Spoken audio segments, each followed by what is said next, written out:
Hey guys, I'm Adam. I'm Felina, and this is Petey. And we're movie fanatics. So today we're doing a video. It's going to be a weird title, which we'll have to kind of explain. It's called Mismatched Double Feature. We started this like last week, or earlier this week, or whenever it was, when we just decided to watch two random movies. And I, like, halfway through the second one, I said, wow, this is a weird double feature. Yeah, I kind of agree. And the two movies we watched that night were Martin Scorsese's Casino, and then we watched The Book of Life. Completely odd, right? So, yeah, we go from this really gritty, very violent crime drama from Martin Scorsese to this actually really nice little kids movie, which actually does have some dark themes of dealing with death.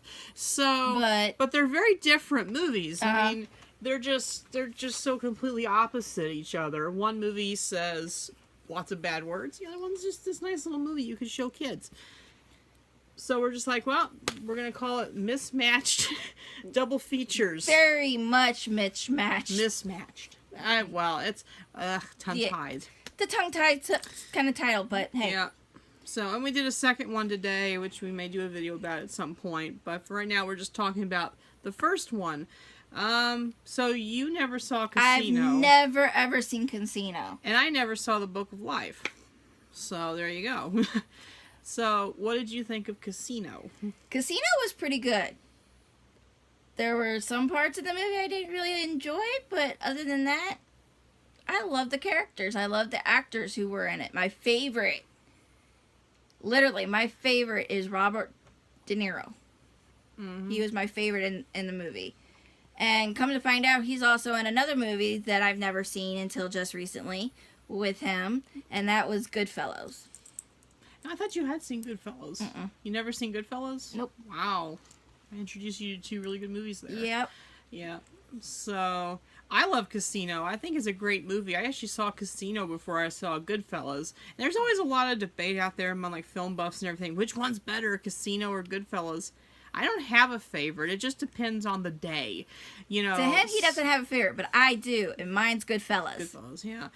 I don't have a favorite. Like I said, I don't have a favorite. It just depends on the day when I'm watching a movie. And that day, I was like, Casino! And I love Casino. Next, a couple days down the line, I might be like, oh, I want to watch Goodfellas again. So, I like both of them for what they are. Casino is kind of an unofficial sequel to Goodfellas. It's written by the same exact people. Stars a lot of the same people. Well, you know, with Robert De Niro and Joe Pesci. And there's a few other people here and there in the cast. You know, for those who don't know, the story is about the mob-controlled Las Vegas and the end of the mob-controlled Las Vegas. And, you know, the people that kind of brought that to an end, you know. And, of course, Joe Pesci swears so much in the movie. I think he swears more than what Robert De Niro does in Casino. Yeah. Oh, my gosh. Well, it's Joe Pesci. It's Joe Pesci. What are you gonna do, you know? I read on IMDb, I think that they had counted, and it's got a record for the most uses of the word fuck ever in a movie. It's 253. Or no, 453. Sorry, 453 uses of it. Most of them coming from Joe Pesci. Yeah. So, the guy, he just uses bad language like, you know, Leonardo da Vinci used paint. You know, I mean, it's just, he just always used it. We were joking during the movie, like, wouldn't it be funny if he and Samuel L. Jackson just did a movie together where all they did for 3 hours was just yell at each other? I would watch that movie so many times. It would be amazing. And, of course, they'd probably just use so much bad language you'd never be able to hear the movie, because, oh, yeah. Oh, my gosh, it would be great. But, no, Casino's wonderful. I think it is. I don't know if it's any better or worse than Goodfellas. I think it's about the same. What would you out of the 1 to 5 stars? What would you give it? I'll give it a solid 5. I would give it a solid 4.5. I give it a solid 5. I think the movie's fantastic. You know, I love the actors. I love the story. I love everything about Casino. It's one of my favorite movies, and maybe someday we'll do a more in-depth review of both like Goodfellas and Casino. but for now it's just kind of like a moderate review here. So that's our rating on that. Now we're going to talk about The Book of Life. What did you think of it since you saw it for the very first time? Loved it.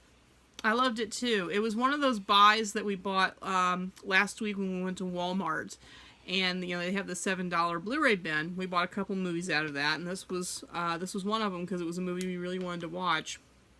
And she watched it before me. I was at work. She watched it. She said, "Oh, it's so great," you know. And I took a look at it, and Guillermo del Toro is a producer, and it's got a bunch of great actors in it. And one of them is Fluffy. If you don't know who Fluffy comedian. is, you need to basically look him up.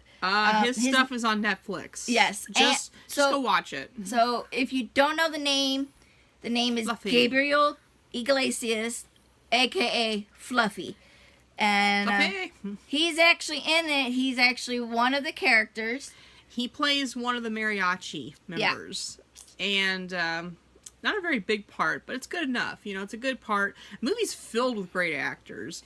And the animation style is beautiful. Oh my gosh. This movie, it is so gorgeous. This movie is just mesmerizing to look at in HD. The colors, the design, the characters look like little wooden and paper dolls because it's told in a flashback structure at a museum. These kids are going to a museum, and this tour guide kind of takes them off into another part of the museum, and she tells them the story of the movie with these little dolls. That's why they look like that.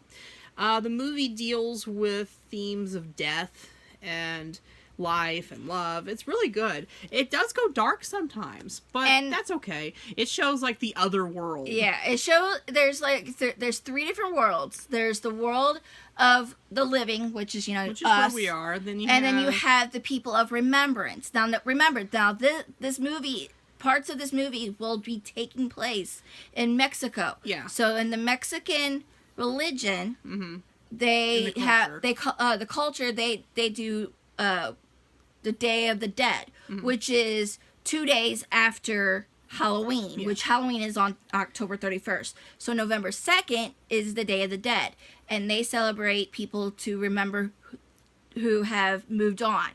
And in this, that's where the remembering people are, which is kind of a heaven. Oh my gosh, place. It's like the Christian's heaven. And oh my gosh, in the movie, this place is gorgeous. They've in this storyline, this is a place where you could have like constant parties and parades and stuff. And then underneath that one is the Forgotten. The world of the Forgotten, which is this very sad and bleak place that you just don't want to go near. So, so that's basically the whole movie. Just centers around these worlds. And you have the two people that run those worlds, the remembered world and the forgotten world. They make a bet about these three children they see at a Day of the Dead festival.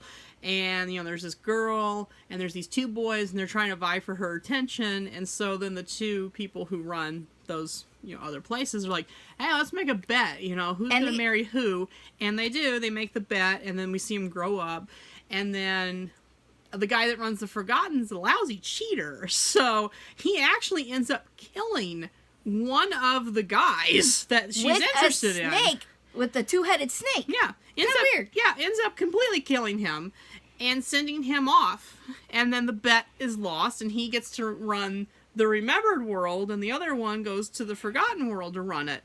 And now you would think that's a spoiler. That's not. That's just the beginning of the movie. It goes farther than that. Oh, yeah. So I'm not going to spoil any more. It's just about him trying to get back to the land of the living and trying to warn them all, because there's also these bandits that are coming to kill everyone in the town. There's a lot of stuff going on in this movie. And the two people that he's talking about, the one that goes into the land of the remembered and the land of the forgotten, they're actually two former lovers at one point when they were living. And when they died, one went to the remembrance, one went to the forgotten. Yeah, they're the ones who run it. So, yeah, that's basically the whole story. It's a great movie. I very highly recommend it. It's just terrific. The animation, the story, the characters. And not only that, but if you guys like Channing Tatum, he's in this movie too. Yeah, he's in the movie. It's a huge cast. We're not going to be able to go through the whole gosh, cast. no. And I'm not going to. We're eating too much time up in this video, but Highly recommend this movie. Really well done. Great little movie. Great animated movie. Great kids movie too. Except for really young, it can get too kind of scary. But for the most part, I recommend it for almost any kids. It works. So, and for, you know, a 1 out of 5 stars, I give this movie a 5. Oh, a solid 5 too. A solid 5 stars. Solid 5. That was a good movie night, you know. So yeah, definitely recommended. I recommend Book of Life, and I very, very, very highly recommend Casino, because this movie's great. So yeah, very unusual movie night. And so we decided to do a bunch of those. So we've got some pretty much lined up, and we'll probably upload the reviews on them slowly as we go by and watch them and everything. So look forward for the next video of crazy nights of 2 weird movie nights, you know? Yeah. Mismatched double features. They'll probably change the name, but that's the name right now. It'll probably change. So, well, anyway, we're Movie Fanatics, and he is... I'm Adam. And I'm Felina, and this is Petey. That's Mr. Petey, so... And tonight, I think he got a little spooky with the movie that we kind of watched on this one, but we'll explain later. So, yeah. guys, we'll see you in the next movie. Bye, everybody. Bye, guys. See you next.